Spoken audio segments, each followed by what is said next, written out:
97페이지 1번 A점에서 가만히 놓은 물체의 질량 1kg인 물체가 낙하하는 모습을 나타낸 것이다.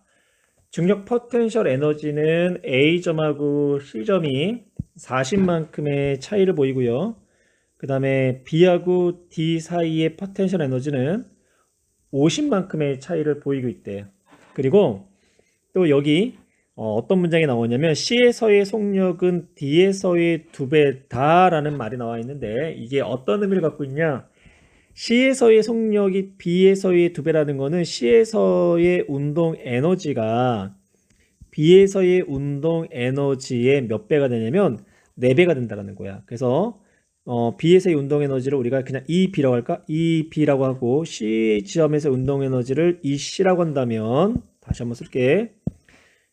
C점에서의 운동에너지 EC, B점에서의 운동에너지를 EB라고 한다면 C에서의 속력이 B에서의 2배다. 즉 C가 B의 운동에너지의 4배와 같다라는 의미를 갖고 있다는 거야. 또한 중력 포텐셜 에너지는 기준면에 따라서 포텐셜 에너지 값이 달라지는데, 우리가 만약에 B 지점을 기준면으로 잡는다라고 한다면 D는 포텐셜 에너지가 0이 돼야 돼. 중력이 되는 에너지가 0이 되는 거고, 그러면 B 지점은 중력이 된 포텐셜 에너지가 50 값이 나와야 돼. 그런데 우리가 이번에는 A 지점을 기준면 0으로 잡는다면, 그러면 C 지점은 A점하고 포텐셜 에너지가 40 차이 나잖아. 그러면 C 지점은 포텐셜 에너지가 마이너스 40이다. 이제 이렇게 나온다는 거야. 그래서 중력에 대한 포텐셜 에너지는 기준면에 따라 가지고요, 포텐셜 에너지가 0이 될 수도 있고 마이너스 값이 될 수도 있고 그리고 플러스 값이 될 수도 있다. 근데 이런 형태의 문제에서는 A점에서 물체를 가만히 놨지, 그러면 A점을 우리가 기준면으로 논다라고 한다면 A지점에서의 중력에 대한 포텐셜 에너지 0이 될 테고요, A점에서. 그리고 정지 상태니까 운동 에너지도 0이 되겠지. 그러면 A점에서의 역학적 에너지 얼마? 0이 될 거라고. 그런데 이 역학적 에너지는 B가 됐던 C가 됐던 D가 됐던 다 얼마가 돼야 돼? 0이 되는 거잖아. 그쵸? 그러면 A점에서의 중력에 대한 포텐셜 에너지가 0이니까 C는 40만큼 차이 나지. 그러니까 마이너스 얼마가 돼야 돼? 포텐셜 에너지는 40이 이제 되는 거고. 그리고 이제 아까 우리가 이제 얘기했던 거, 어떤 얘기를 했냐면 C에서의 속력이 B에서의 2배라고 해서 C에서의 운동 에너지가 B에서의 몇 배가 돼야 돼? 4배가 되는 거죠. 근데 C점에서 포텐셜 에너지가 마이너스 40이니까 운동 에너지가 40이 돼야지만 역학적 에너지가 얼마가 돼? 0이 되죠. 0. 그러면 B 지점에서는 C점에서의 운동 에너지의 몇 배? 4분의 1배니까 운동 에너지가 10이 되는 거고, 그러면 B점에서의 포텐셜 에너지가 마이너스 10이 돼야지만 두 개를 더해서 역학적 에너지가 0이 되는 거고, 그러면 B를 기준으로 D에서의 역학적 에너지는 얼마? 50줄만큼 차이가 난다고 했잖아. 그러면 B가 D보다 50줄만큼 크다는 얘기니까 D에서의 포텐셜 에너지는 얼마? 마이너스 60이 되는 거고, 그리고 E에서의 운동 에너지가 60이 되어야지만 합이 0. 그래서 역학적 에너지가 0이 나와야 된다. 그래서 우리는 A를 기준으로 A, B, C, D에서의 포텐셜 에너지와 운동 에너지를 한번 나타냈어. 그럼 이제 기억부터 봅시다. A, B 사이의 거리는 1.5m다라고 했는데 1.5m에 해당하는 역학적 에너지, 그러니까 중력에 대한 포텐셜 에너지는 mgH니까 15줄만큼의 차이가 나야 되잖아. 근데 A하고 B 사이의 중력에 대한 포텐셜 에너지가 10줄만큼 차이가 나니까 A, B 사이의 높이, 즉 거리는 얼마?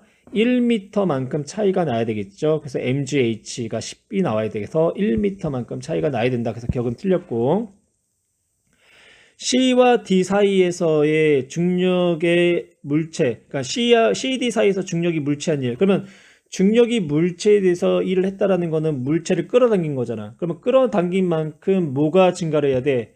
운동 에너지가 증가를 해야 되죠. 그러면 C하고 D 사이에서의 증가한 운동 에너지가 얼마냐면 플러스 20이니까 중력이 물체에 대해서 한 일은 마이너스 20만큼 감소할 거 아니야. 그래서 CD 사이의 중력이 물체한 일은 18줄이 아니라 20줄이다 라고 얘기를 해줘야 돼. 그러면 이제 디귿 D에서의 물체의 속력은 2 루트 30이라고 했는데, 그럼 봐. D에서의 운동 에너지는 2분의 1에다가 질량이 얼마? 1. 그러면 그 지점에서 속력 VD의 제곱이 얼마? 60이 나와야 되겠죠? 그러면 VD의 제곱값이 2분의 1 곱하기 VD의 제곱이 60이 나오기 위해서는 얼마? 2분의 루트 30m/s가 나와야 된다. 그래서 디귿은 맞는 이야기가 돼야 돼. 그래서 정답은 2번.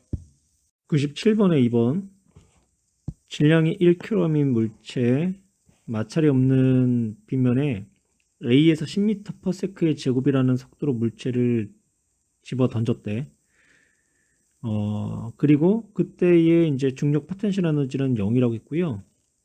그 다음에 얘가 B 지점을 찍고 이제 다시 C로 이제 되돌아오는 이 C 지점에서의 중력 포텐셜 에너지는 운동 에너지의 3배다. 그러니까 C점에서의 중력 포텐셜 에너지는 C점에서의 운동 에너지의 이제 3배가 된다. 그렇다는 얘기는 그 C점에서 이제 역학적 에너지를 우리가 이제 E라고 한다면 그 지점에서의 중력에 대한 포텐셜 에너지 더하기 운동 에너지의 합은 그 지점에서의 운동 에너지의 4배다라고 표현할 수가 있겠네. 그리고 이제 A 지점에서의 이제 역학적 에너지도 A 점에서의 위치 에너지와 A 점에서의 운동 에너지인데, A 점에서는 중력에 대한 포텐셜 에너지가 0이라고 했으니까 A 점에서 역학적 에너지는 A 점에서의 운동 에너지다. 그럼 운동 에너지는 2분의 1 곱하기 질량 1에다가 속도의 제곱. 그러면 A 점에서의 운동 에너지 50줄, 그리고 또한 역학적 에너지도 50줄. 그러면 C 지점에서의 역학적 에너지도 그대로 얼마? 50줄이 나오겠네. 그러면 C 지점에서의 운동 에너지 2분의 1 질량의 1 곱하기 C점에서의 속도의 제곱에다가 그거 4배는 얼마가 된다? 50줄이 된다.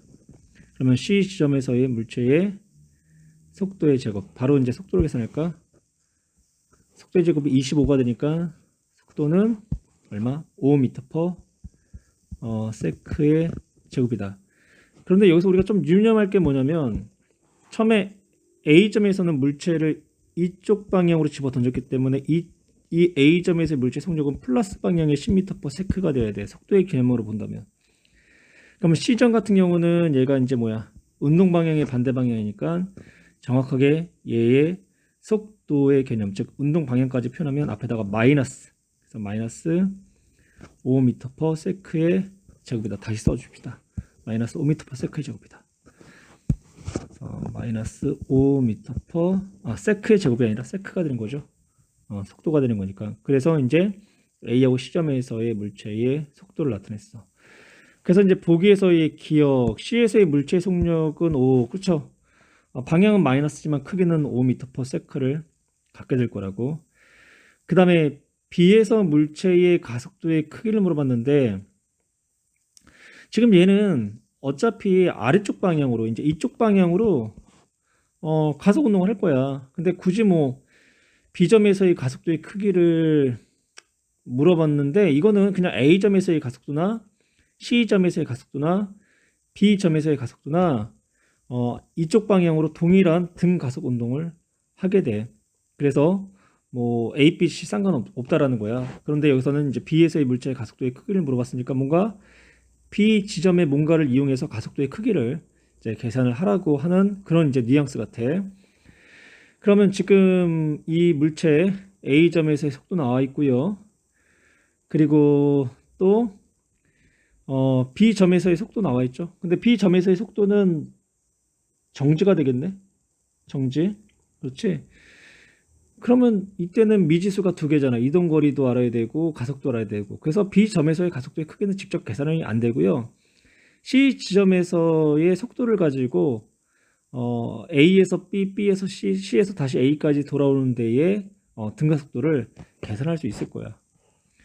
그럼 이제 가속도 계산해 봅시다. A점에서의 물체 속력은 10, 그리고 이제 C점에서의 물체 속도는 마이너스 5. 그러면 우리 이제 등가속도는 반역식 첫 번째 물체의 속도는 물체의 처음 속도 플러스 뭐가 된다? A, T가 된다. 그렇죠? 근데 A에서 B를 거쳐 C까지 도달하는데 시간이 3초라고 했잖아. 그러면 처음 속도는 10이 되는 거고 더하기 가속도 곱하기 시간 3초. 근데 그게 얼마? 마이너스 5. 그럼 A는 얼마가 됐다는 얘기야? 마이너스 5 퍼세크의 제곱. 즉 운동 방향과 반대 방향으로 가속도가 5만큼 작용했다. 그래서 물질 가속도의 크기는 그렇죠? 5m/s의 제곱 맞는 이야기가 되는 거고. 그러면 AC 사이의 거리를 지금 물어보겠지. 그럼 AC 사이의 거리는 우리가 등가속도 운동 반죽식 세 번째 EAS는 V제곱 마이너스 V0의 제곱이라는 식을 가지고 문제를 풀 수가 있겠네. 그러면 2에다가 가속도는 마이너스 5 가로치고 할까요? 그래요. 가로치고 합시다. 마이너스 가로 마이너스 5 이동거리 S. 그러면 V의 제곱은 이제 C에서의 속도니까 5525 빼기 처음 속도는 10의 제곱이니까 이제 100이 되는 거죠. 그러면 이제 S는 75 그러니까 10으로 나눠주면 그쵸 7.5 미터가 되겠네요. 동일하게 우리는 B점에서의 또한 거리 A에서 C도 또 동일하게 EAS는 가지고 문제를 풀어주면 되는 거고 D에서의 속도 0 D니까 낮은 속도죠. D에서의 속도를 0으로 집어넣으면 역시 마찬가지로 A에서 B까지의 거리도 우리가 계산할 수가 있어. 그래서 정답은 기억과 니은만 맞았으니까 3번이 되겠네. 97페이지 3번 A를 떨어뜨리고 나서 그 다음에 이제 순차적으로 이제 B를 떨어뜨렸을 때의 모습을 나타냈대. A하고 B의 질량은 서로가 이제 같다라고 얘기를 하고 그러면 A를 떨어뜨리고 나서 이제 T초 후에 B를 떨어뜨렸다라고 이제 가정을 할 거고요. 그리고 B를 떨어뜨렸던 지금 이 순간의 시간을 우리가 0초다라고 가정을 한번 해볼게요. 그러면 이제 A는 B가 떨어뜨리는 그 순간까지 T라는 시간이 흘렀으니까 그때 A의 속도가 얼마가 나오냐면 중력과 속도 G가 작용하니까 GT라는 속력을 가질 거야. 그러면 그 순간 이제 B는 떨어뜨리고 있는 순간이니까 속력이 0이 되는 거고 그걸 우리가 이제 그래프로 나타나게 되면 0초일 때 B의 속력은 0 그리고 이제 A의 속력은 이제 GT 값이 이제 되겠지. 그리고 나서 이제 그 이후에 이제 또 T라는 시간이 이제 흐른 거야. 그러니까 B를 떨어뜨리고 나서 T라는 시간이 흘렀어. 그러면 이제 A 입장에서는 2T만큼의 시간이 흐른 거겠죠. 그러면 A의 속력은 총 2T만큼의 시간이 흘렀으니까 떨어지고 나서 그러면 이때의 A의 속도는 이제 얼마가 되냐면 2GT가 되는 거고 그리고 그때 B의 속력은 GT가 될 거라고. 그리고 나서 이제 또 T라는 시간이 지나면 VA는 3GT, B는 2GT 이렇게 A, B의 속력 차이는 GT만큼 속력 차이가 일정하게 유지가 될 거야. 그래서 이제 기억 A, B의 속력 차이는 일정하다. 그 다음 A, B의 운동 에너지의 차이를 물어봤는데 운동 에너지는 속력의 제곱이잖아. 그쵸? 그러면 속력의 제곱으로 우리가 운동 에너지를 나타난다라고 한다면 운동 에너지는 제곱에 이제 비례하는 형태로 나타나게 될 거라고.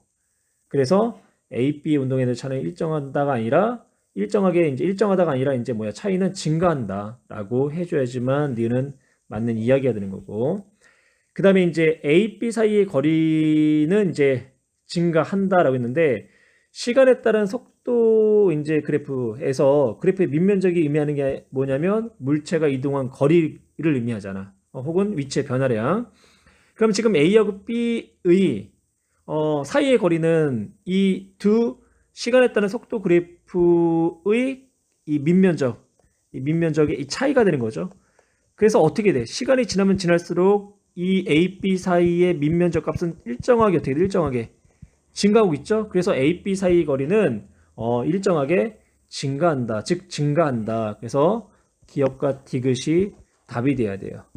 7의 4번 처음에 정지해 있던 물체 A, B, C가 실로 연결된 채 화살표 방향으로 등가속도 운동을 하다가 2초일 때 A, B가 연결하고 있던 실이 끊어진 것을 나타냈대. 그리고 나는 B의 속력을 시간에 따라서 나타냈다.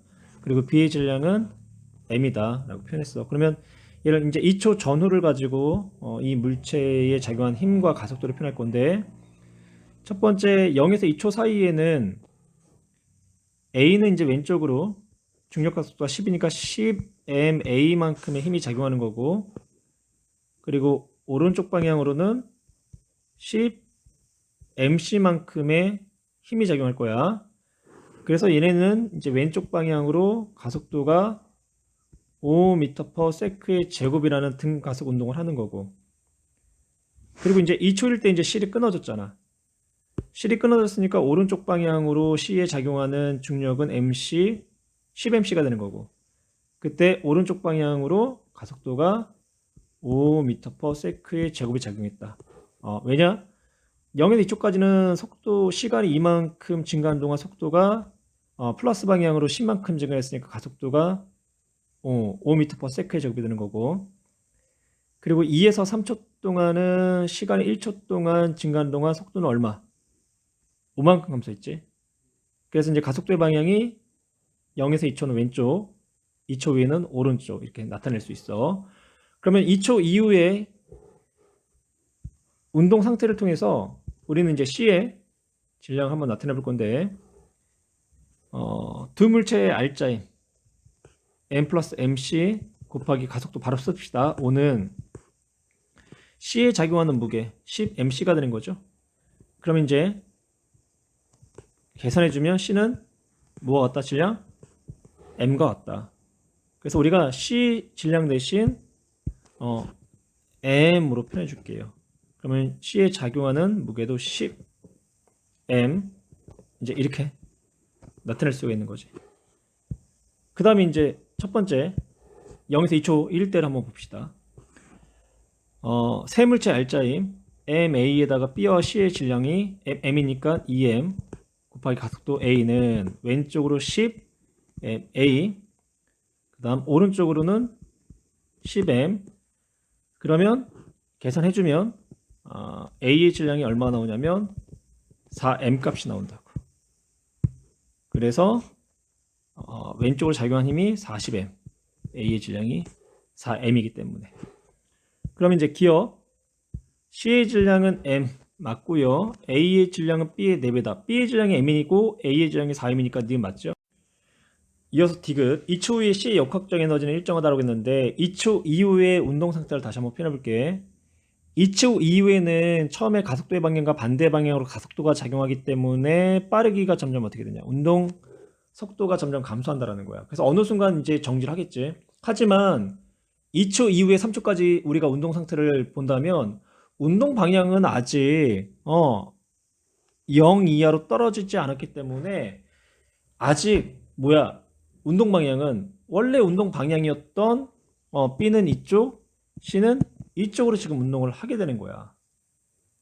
그러면 이 경우 B하고 C는 속력이 느려지니까 BC의 운동 에너지는 감소하는 거고, 대신 C가 그만큼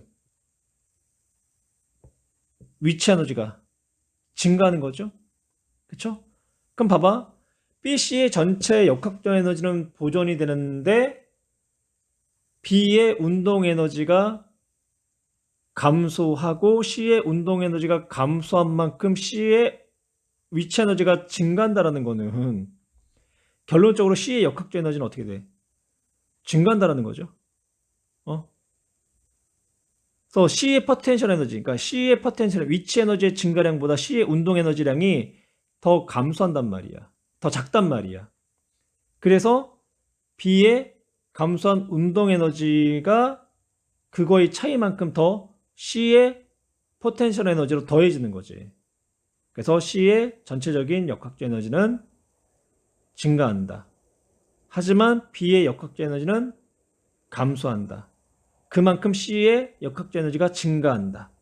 하지만 B와 C의 역학적 에너지 합은 언제나 일정하다. 그래서 디귿은 이치 후에 C의 역학적 에너지는 증가한다라고 해야 돼. 얼마만큼? B의 감소한 역학적 에너지만큼. 98페이지 5번. 도르래의 라잼과 스몰M이 실로 묶여진 상태에서 라지 M의 질량이 스몰 M의 질량보다 크기 때문에 라지 M은 아래쪽으로 등가속 운동을 할 테고 스몰 M은 위쪽으로 등가속 운동을 할 거야. 그래서 라지 M과 스몰 M이 운동하는 과정 중에 물체의 속력은 점점 증가하기 때문에 운동 에너지는 계속 증가할 거고요. 그리고 라지 M의 위치는 계속 낮아지기 때문에 라지 M의 중력 포텐셜 에너지는 감소할 거고, 반대로 스몰 m은 위치가 높아지기 때문에 중력이 된 포텐셜 에너지는 증가할 거야. 그러면 마찰과 저항이 없기 때문에 두 물체의 역학적 에너지는 어떻게 됐던 간에 보존이 될 거고, 그 다음에 이제 니은 질량 라지 m이 물체가 포텐셜 에너지가 감소한 질량 스몰 m이 뭐 어쩌고저쩌고 운동 에너지 증가한다 이렇게 했는데, 니은은 딱 문장만 봐도 라지 m과 스몰 m 딱 둘만 언급한 걸 봐서는 이 개를 이루는 물체의 역학적 에너지 보존에서는 이런 이제 라지 m과 스몰 m의 어떤 특정한 운동 에너지 증가량과 감소량은 맞는 문장은 아니야. 그러면 니은이 이제 왜 틀렸는지를 우리가 살펴보면, 우리 이렇게 이제 두 물체 이상의 역학적 에너지에 대한 그런 보존 관련된 문제에서는 우리가 문제를 어떻게 이제 먼저 틀을 만들어 주냐. 증가한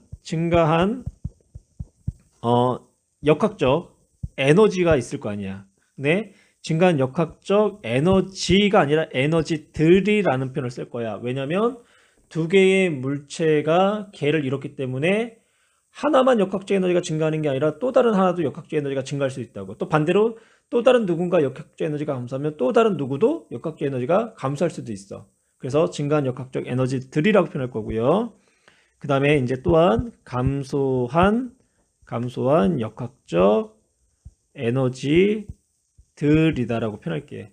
그럼 이 경우 감소한 역학적 에너지는 라지 m이 위치가 감소했기 때문에 중력에 대한 포텐셜 에너지가 감소했잖아. 그래서 라지 m의 위치 에너지가 감소한 역학적 에너지들이 되는 거고, 증가한 역학적 에너지는요, 스몰 m의 위치가 증가하고 있으니까 스몰 m의 위치 에너지가 증가한 역학적 에너지들 중에 하나가 되는 거고, 그리고 또한 라지 m과 스몰 m이 속력이 어떻게 돼? 점점 빨라지고 있지. 그래서 라지 m과 스몰 m의 운동 에너지까지 합쳐서 증가한 역학적 에너지다라고 이야기할 수 있다는 거야. 그러면 이제 니은 문장에서는 라지 m의 포텐셜 에너지 감소량은 질량 스몰 m인 물체의 운동 에너지와 같다가 아니라 스몰 m과 라지 m의 운동 에너지 플러스 스몰 m의 위치 에너지의 증가량과 같다라는 식으로 문장을 표현을 해야 되겠네. 그 다음 디귿을 보면 거리가 D만큼 움직이는 순간, 지금 처음에 이 물체는 정지 상태야. D만큼 움직이는 순간 물체의 운동 에너지 그랬지. 그러면 처음에는 정지 상태니까 D만큼 움직였을 때의 두 물체의 운동 에너지는 결론적으로 증가한 운동 에너지들이 되겠네. 두 물체의 운동 에너지. 그러면 두 물체의 증가한 운동 에너지들은 이렇게 표현하면 되죠. 라지 m의 감소한 위치 에너지에다가, 그럼 라지 m이 감소한 위치 에너지는 라지 m gd가 되는 거고, 그리고 거기다 이제 뭐를 이항을 시켜주면, 얘를 이항시켜주면 이제 증가한 스몰 m의 위치 에너지를 빼주면 될 거란 말이야. 그래서 D만큼 움직이는 순간 두 물체의 운동 에너지는 라지 m 빼기 스몰 m gd와 같다. 그래서 니은 틀렸고 디귿 맞았고. 그래서 정답은 3번이 돼야 돼. 98에 6번. 질량이 같은 물체 A, B가 마찰이었고 도중에 꺾인 경사면을 따라 내려온다. A, B는 각각 같은 수평면으로부터 높이 H인 지점, 같은 높이 H인 지점으로부터 정지 상태에서 출발을 해. 그래서 얘네가 이제 중간 위치에서 또 한 번 꺾이나 봐.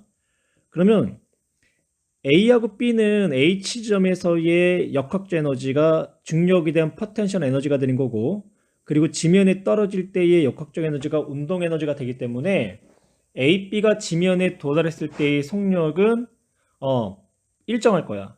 그래서 A, B가 지면에 도착했을 때의 속도를 그냥 임의적으로 이제 V라고 한번 표현을 해볼게. 그러면 A하고 B는 이제 어떤 형태로 이제 운동을 하게 되냐? 지금 처음에는 B가 C보다 기울기가 크기 때문에 B의 가속도가 더 크게 작용할 거라고. 그리고 나서 이제 꺾인 지점 이후에는 경사각이 A가 더 크기 때문에 A의 가속도가 B의 가속도보다 또한 크게 나타나. 그러면 최종적으로 A하고 B가 지면에 도착했을 때의 속도는 V로 같으니까 B의 운동부터 표현한다면 B는 초기에는 물체의 속도의 변화가 크게 이렇게 작용할 거고요. 그 이후에는 속도가 느리게 작용할 거라고. 속도의 변화가 느리게. 그러면 기울기가 가속도, 그리고 그 가속도는 이 세타 값에 코사인 세타 값에 이제 비례하게 돼. 그러면 이제 A 같은 경우는 어떻게 되냐? A는 초기엔 어때? 기울기가 완만하기 때문에 속도의 변화가 A보다는 완만하게 나타날 거란 말이야. 그리고 그 이후에는 세타 값이 커지기 때문에 속도의 변화가 크게 나타날 거고. 그래서 A하고 B의 시간에 따른 속도를 나타내면 지금 표현한 것처럼 이런 형태로 나타나게 돼. 어차피 얘네가 최종적으로 도달하는 지점에서의 속도나 그리고 얘네가 이동한 경로의 거리가 둘 다 같지만 도달하는 데까지의 시간은 어떤 거에 영향을 받냐면 처음에 정지한 물체 같은 경우는 초기 가속도에 더 큰 영향을 받게 된다는 거야. 초기 가속도가 크면 그만큼 속도가 어때? 우리가 보통 이제 탄력을 받는다고 하지. 처음은 탄력을 받은 상태에서 출발했기 때문에 더 짧은 시간에 동일한 거리를 먼저 도착할 수가 있어. 그래서 보기로 간다면 B가 A보다 수평면에 먼저 도달한다. 맞는 이야기가 되는 거고, 중력이 물체 한 일은 어차피 중력이 물체 한 일은 운동 에너지의 변화라는 것 같잖아. 그러면 얘네가 최종적으로 지면에 도착했을 때의 운동 에너지는 위치 에너지의 값이 되니까, 위치 에너지가 운동 에너지 전환되니까 중력이 물체 한 일, 즉 운동 에너지의 증가량은 A, B가 서로가 같고, 수평면에 도달한 순간 운동 에너지는 B가 A보다 큰 게 아니라 서로가 어떻다? 같다. 그래서 정답은 2번이 되고, 얘랑 좀 비슷한 형태의 문제를 한번 선생님의 다른 그림을 한번 나타내 볼게. 이제 이런 경우가 있어. 이제 같은 높이에서 물체가 출발해. 근데 얘는 이런 이제 경로로 운동을 하고, 얘는 이러한 경로로 운동한다고 할게. 그러니까 이 공류를 뒤집은 거야. 그래서 이동한 거리도 똑같아. 그리고 같은 높이에서 출발해서 같은 위치까지 도달을 해. 그러면 얘를 이제 우리가 가라고 하고 얘를 나라고 한다면, 나 같은 경우는 처음에 어때요? 기울기가 완만하죠. 그래서 기울기가 완만한 상태에서 점점 기울기가 급해지는 거고, 나는 처음에는 기울기가 급했다가 점점 어떻게 되냐면 기울기가 완만해진다고. 그러면 얘네의 경우도 우리가 시간에 따른 속도 그래프를 표현한다면 최종적으로 얘네가 지면에 도착했을 때 속도는 동일해. 근데 가의 경우는 처음에는 속도가 느려. 그러다가 속도가 점점 빨라지는 형태. 이제 이렇게 이제 시간에 따른 속도 그래프가 나온다면, 나 같은 경우는 어떻게 나오냐? 나 같은 경우는 처음에 속도가 빨라진단 말이야. 그래서 나는 이런 형태의 그래프가 나온다는 거야. 그래서 나나 가나 최종적으로 지면에 도착했을 때의 그러니까 빠르기는 이제 같지만 지면에 도착하는 시간은 나가 가보다 짧다. 그래서 초기의 물체의 이제 속도가 어떠한지, 즉 가속도가 어떠한지에 대한 영향을 크게 받게 된다. 98번에 7번 그림 가는 이상기체 A, B가 각각 단열된 시린더. 지금 이 시린더가 지금 외부하고의 열의 출입이 일어나지 않는 단열된 시린더, 그리고 시린더를 둘러싼 용기에 담겨 있는 피스톤이 정지해 있는 것을 나타낸 것이다. 그리고 나에서는 이 밸브를 열었어. 밸브를 열었더니 이 안에 있는 기체가 밖으로 빠져나갈 거라고. 빠져나가. 그러면 이 내부의 압력이 어떻게 되냐? 감소하게 돼. 감소. 그래서 밸브를 열어 B의 압력을 서서히 감소시켰더니 피스톤 내부하고 외부가 압력이 같아지려고 하기 때문에 A의 압력이 외부 압력이 감소되니까 A 압력이 감소하면서 부피가 팽창하는 그림을 나타낸 거야. 그러면 나는 단열된 과정, 즉 단열된 과정 중에 압력이 어떻게 됐어? 압력이 감소한 거죠. 감소하면서 팽창을 한 거네. 그래서 지금 가에서 나가 되는 과정은 팽창하는 과정이다. 부피가 커지면서, 그러니까 외부 압력이 낮아지면서 부피가 커지는 과정. 그러니까 이거를 우리가 이제 부피에 따른 압력 그래프로 나타낸다면 첫 번째 이제 위의 선하고 아래 선은 우리가 이걸 등온선. 그래서 이제 등온선이 되는 거고, 위쪽 등온선이 고온, 아래쪽 등온선이 저온. 이제 그리고 이 고온인 상태에서 저온인 상태로 부피가 어때? 팽창하죠? 압력이 줄어들었기 때문에 부피가 팽창한 요 경우가 지금 이제 가에서 나가되는 이제 과정인 단열 이제 팽창이 되는 거고, 이제 이 반대 과정은 단열 압축이 될 거야. 그럼 이제 기억 등압 과정에 해당한다? 아니죠. 얘네들은 압력이 어떻게 됐어? 압력이 감소했단 말이야. 압력이 이만큼이었던 게 이만큼 압력이 감소했어. 그래서 기억은 틀렸고, 외부에 일을 했다라는 거는 부피가 어떻게 됐다? 부피가 늘어났다. 그래서 이 경우 얼마만큼의 일을 했냐면 이 그래프의 밑면적, 부피에 따른 압력 그래프에서 그래프의 밑면적이 의미하는 게 어떻게 돼? 부피가 커지면서 면적이 늘어난 경우 이 면적만큼 기체가 일을 했다라고 하죠. 그래서 외부에 일을 한다. 니 맞았고, 그 다음에 디귿 내부 에너지가 증가했다라고 했는데 이 경우는 어떻게 됐어? 고온 상태에서 저온 상태로 온도가 떨어진 거잖아. 그래서 내부 에너지가 증가했다가 아니라 내부 에너지가 감소했다. 얘를 이제 우리가 식으로 표현한다면 Q는 W 델타 U다. 그러니까 단열이니까 Q는 0이 되는 거고, 부피가 증가했으니까 플러스 값이 나오는 거고, 그러면 내부 에너지 변화는 어떻게 되겠어? 마이너스 값이 나와야지만 그 합이 0이 되는 거지. 그래서 부피가 팽창함에 따라서 외부에 일을 했는데 온도가 떨어짐으로써 내부 에너지는 감소했다라고 이제 식으로 이제 설명할 수도 있는 거고. 그래서 정답은 1번. 그린 가와나는 단열된 시린더에 들어있는 같은 양, 그러니까 기체의 양이 서로가 이제 같은 거야. 동일한 이상기체의 각각 부피와 압력을 일정하게 유지하면서 열을 공급을 하는 모습을 나타내었다. 가나에서 기체의 압력과 부피가 각각 PV로 같고, 가열한 후 나에서의 기체의 부피가 EV가 되었대. 그러면 가는 나하고의 차이점을 보니까 가는 지금 이렇게 고정되어 있는 거야. 고정되어 있다라는 거는 부피가 변한다, 안 변한다? 부피가 변하지 않는다. 그래서 가는 부피의 변화가 없는 등적 과정의 이야기를 하는 거고, 나는 고정핀이 없죠. 그러면 내부의 압력은 외부의 압력과 같을 거라고. 외부의 압력. 그러면 이 나는 열을 받음으로써 부피는 증가하는데 내부 압력이 외부 압력과 같아지기 위해서 부피가 증가를 하는 거야. 열을 받았는데.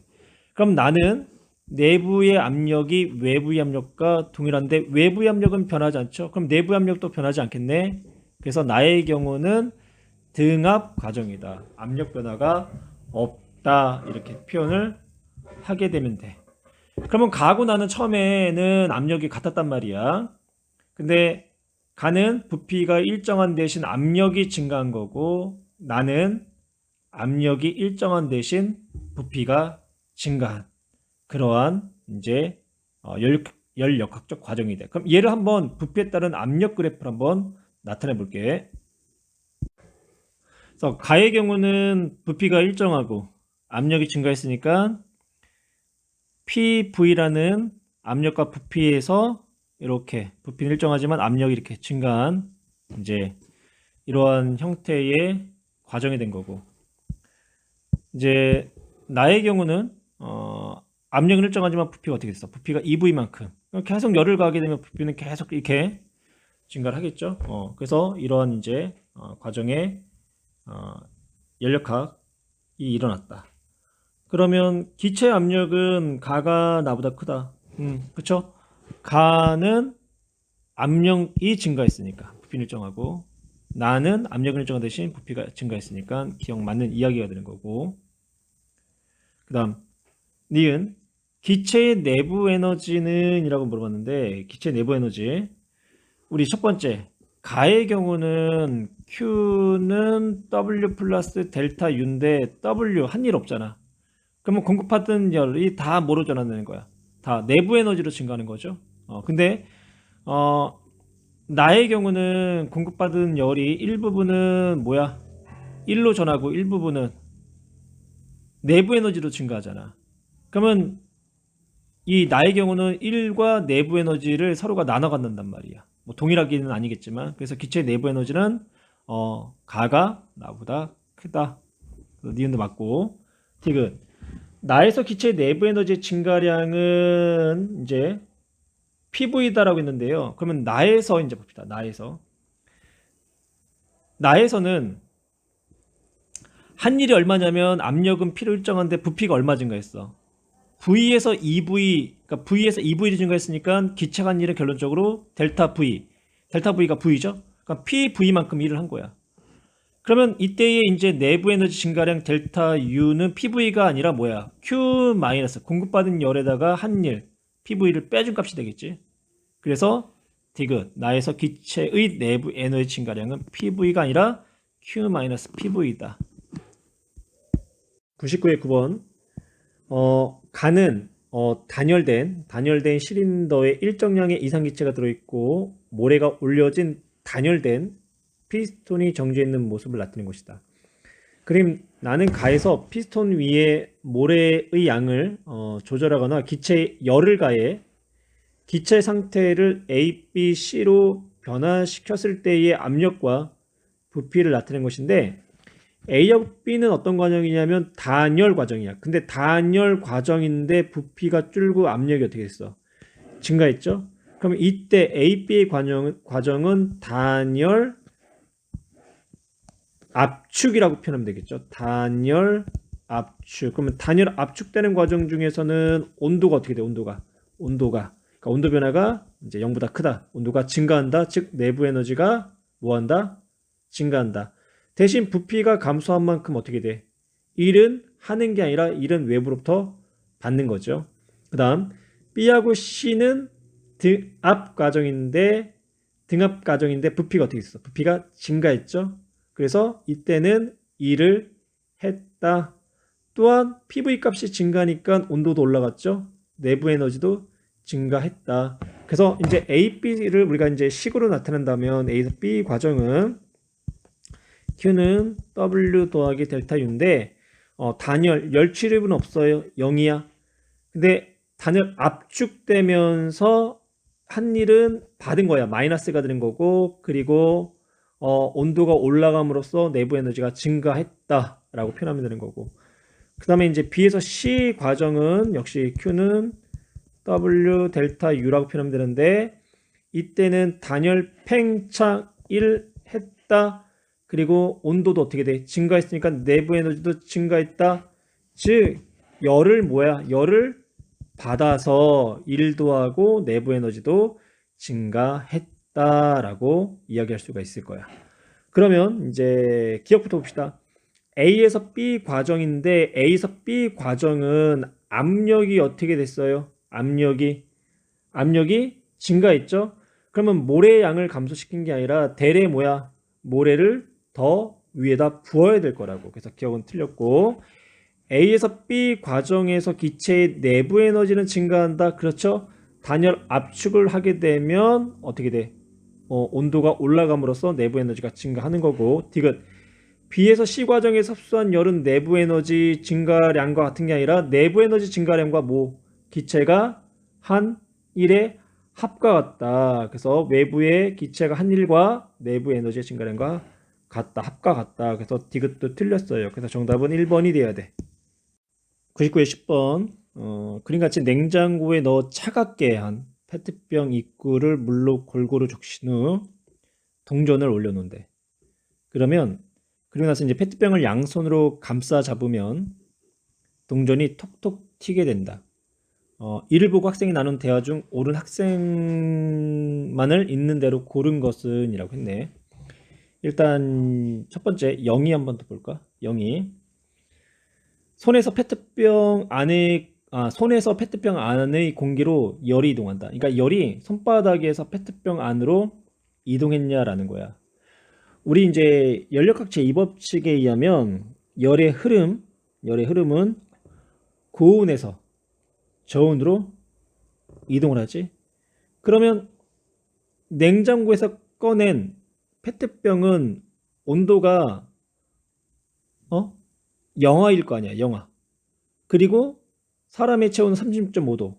그러면 사람의 체온이 페트병보다 더 온도가 높으니까 사람의 손에서 페트병 안으로 연력학자 이 법칙에 의해서 고온에서 저온으로 열이 이동할 거라고 해서 영희의 이야기는 맞았어. 그래서 이거는 제2법칙, 연력학 제2법칙, 물질과 에너지의 흐름으로 설명할 수 있는 거고.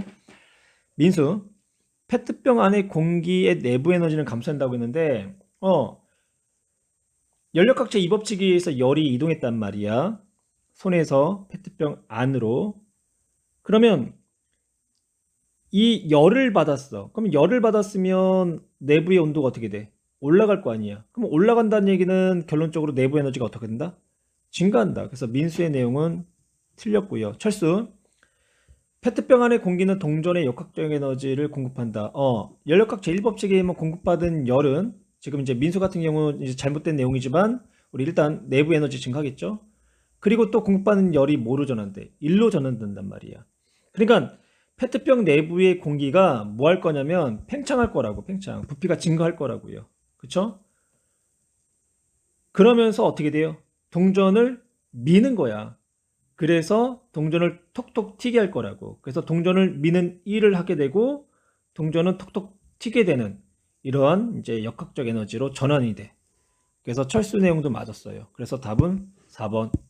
99에 11번 그림 가는 단열된 용기의 한쪽에 이상기체가 들어있고 다른 쪽은 진공으로 되어 있는 것을 그럼 나는 가의 칸막이를 제거한 후 이상기체가 용기 전체에 균일하게 퍼져 있는 것을 그러니까 기체가 용기 전체에 균일하게 퍼지는 것들 이건 우리가 이제 연력학 제2법칙 엔트로피 증가의 이제 과정을 이야기를 하는 거라고. 그러면 이제 보기로 넘어가면 기체의 내부 에너지는 가에서와 나에서가 같다라고 얘기를 했어. 봐. 이상기체가 이제 진공 속으로 퍼져나가는 동안에는 뭔가 이게 밀어내는 그런 일을 하지 않아도 된단 말이야. 그러니까 이상기체가 진공 속으로 퍼져나가는 동안은 뭔가 밀어내는 그런 일을 하지 않기 때문에 외부로부터 열을 흡수할 필요도 없고 방출할 필요도 없어. 그리고 또한 내부 에너지도 변하지 않아. 그래서 기체의 내부 에너지는 온도가 일정하기 때문에 가에서와 나에서가 같다. 그 다음 니은 가에서 나로 변화하는 과정은 비가역적이라는데 우리가 연력학제 2법칙은 비가역적인 현상에서의 방향성을 이야기한단 말이야. 그러면 지금 이 과정이 엔트로피가 증가하는 연력학지의 2법칙에 대한 예로서 지금 설명하고 있는 거잖아. 그럼 이 자체가 뭐냐면 비가역적인 현상이라는 얘기지. 그래서 니은 가에서 나로의 변화는 비가역 과정이다. 그래요. 니은 맞아. 그 다음에 디귿 가에서 나로 변한 동안 아까도 언급했지만 변한 동안 기체는 일을 하지 않는다. 다시 이제 이야기하면 이상 기체가 팽창하면서 외부 물체를 밀어낼 때는 기체가 외부의 일을 했다라고 표현해. 하지만 진공 속을 퍼져나갈 때는 뭔가 밀어내는 대상이 없기 때문에 일을 하지 않았다라고 얘기를 한다고. 그래서 정답은 5번이 돼야 돼요. 12번 온도가 T1인 고온 열원으로부터 Q1의 열을 흡수하여 외부의 W만큼의 일을 하고 온도가 T2인 저온 열원으로 Q2의 열을 방출하는 열기관이다. 그러면 이때 한 일은 Q1-Q2가 되는 거죠. 근데 열기관의 최대 효율이 이렇게 됐대요. 그러면 이거는 이 카르노 기간에 대한 이야기가 되는 거죠. 그래서 카르노 기간은 에너지 효율을 나타낼 때 공급한 열분의 한일, 즉 공급한 열분의 공급한 열 빼기 이제 이 방출된 열이 거고, 그래서 얘는 이제 뭐 이렇게 또 표현하죠. 이제 이런 식으로도 그러면 이 카르노 기간 같은 경우는 이제 똑같이 표현을 하는데 그때의 이제 에너지 효율은 1 마이너스 고온분의 저온 이렇게 나타낼 수 있을 거라고. 근데 이 열기관의 최대율이 카르노 기간 뭐 T 분의 T1 마이너스 T2 그러니까 이 관계가 되는 거죠. 이 관계. 그러니까 이것보다 열기관은 최대율 같거나 작아야 된다. 그래서 열기관 연력학 1법칙에 위배된다. 연력학 제1법칙을 위배하는 게 아니라 얘는 이제 위배하는 게 아니라 만족하는 거죠. 그래서 기억은 이제 틀린 내용이고. 그래서 이제 연력학 제1법칙은 이제 에너지 보존 법칙. 기체의 가한 열은 기체가 외부의 한일과 저열원으로 빠져나가는 열의 합과 같다. 즉 공급한 열은 1과 빠져나가는 열과 같다. 하지만 그 에너지는 서로가 같다. 즉 에너지가 보존된다. 즉 연력학 제1법칙 위배되진 않아. 그 다음에 니은 Q1이 일정할 때 Q2가 작을수록 열기관의 효율은 올라가는 거죠. 얘가 작다면요. 그러면 분자값이 작아지면 그러니까 분자의 Q2 값이 작아지면 전체적으로 분자가 커지는 거잖아. 그쵸? 1이 커지는 거잖아. 그래서 효율은 낮아지는 게 아니라 효율은 높아진다. 그래서 니은도 틀렸고. T1과 T2의 온도차가 클수록 열 효율은 높아진다. 그쵸? T2에 대한 분자값이 작아져. 그럼 어떻게 돼? 효율은 높아지는 거죠. 그래서 정답은 디귿이 되는 거고. 그래서 이 어떤 열기관일수록 효율이 좋냐? 연료를 연소하는 지점에서의 온도와 또 이 열이 빠져나가는 지점에서의 온도 차이가 크면 클수록 그만큼 이 연소한 열이 목적하는 곳에 에너지로 사용된다는 거야. 그래서 정답은 2번